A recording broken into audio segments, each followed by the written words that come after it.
I remember as a little girl I watched fairy tales, and it was proof that dreams really do come true, and that all girls were princesses, and they were rescued by Prince Charming, and they lived happily ever after. But fairy tales became a dark, twisted curse in my tale, and so I made a wish upon no stars. I made a wish to never fall in love. And just in case I got confused, I created a wall of hate and laid each brick with a piece of my fragmented soul, and it was beneath layers of anger. And so no one would be able to get a glimpse of my scars that covered my heart. And so my wish was set. Because true love did not exist. Not for me. Not in this lifetime. In the shadows, I woke up to another world. Like robots, we were programmed, born, educated to live in a democratic society. That is, to exist in fear. And everything had a scientific reason for existing. We're seeing, really believing, and showing proof before the eyes of the blind. Here's what I saw. Power would destroy humanity, and power to destroy the competition. It was to rule this world, governed by law, to have restrictions, to simply live, to abide by rules with consequences. Because I saw here that humanity had a weakness. I saw ego, I saw fears, and I saw time. But all of it was an illusion. And the first feeling I felt was hate. And it was written upon my flesh. Because I wanted to feel pain. Physical pain. Because it drowned out all of the other unexplainable and unwanted emotions that I couldn't handle.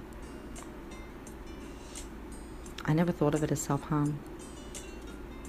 I only knew that the words I had embedded upon my skin were the words that expressed how I viewed myself.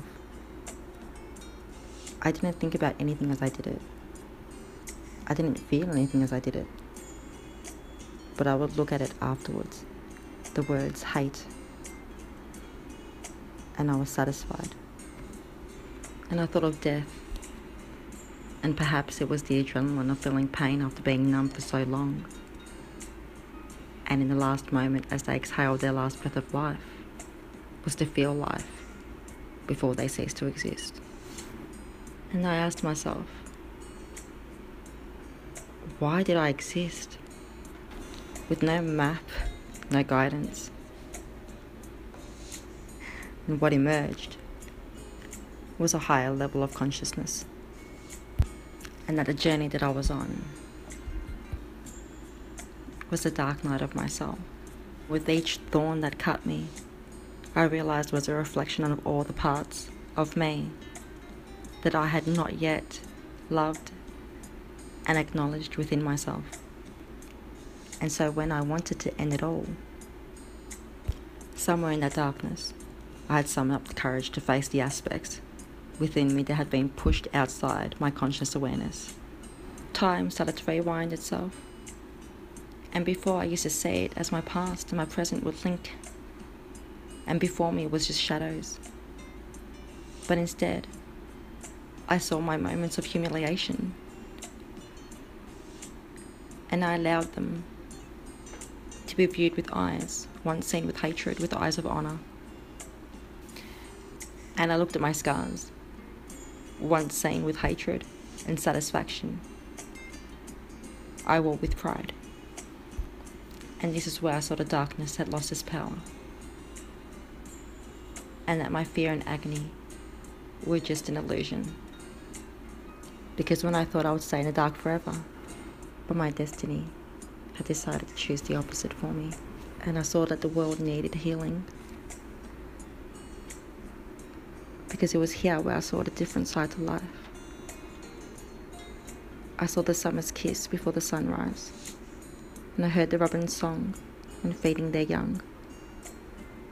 And I saw the last leaf falling on a tree in autumn, the sound of rain, before falling asleep. And I saw the homeless giving his last to a lost puppy, and the sound of a baby's first cry being born. And I heard the elderly couple sharing their love story. And I saw life in its truest form. If someone was to ask me, how did I get through my depression? I certainly wouldn't answer it by saying it was going through the dark night of my soul. But when I did want to end it all, I felt disconnected from myself. And so what is the dark night of the soul? It's shedding the ego and realizing our true authenticity. Where once I used to look at this world and I used to hate it. And I used to think, why did we live in a world full of selfishness?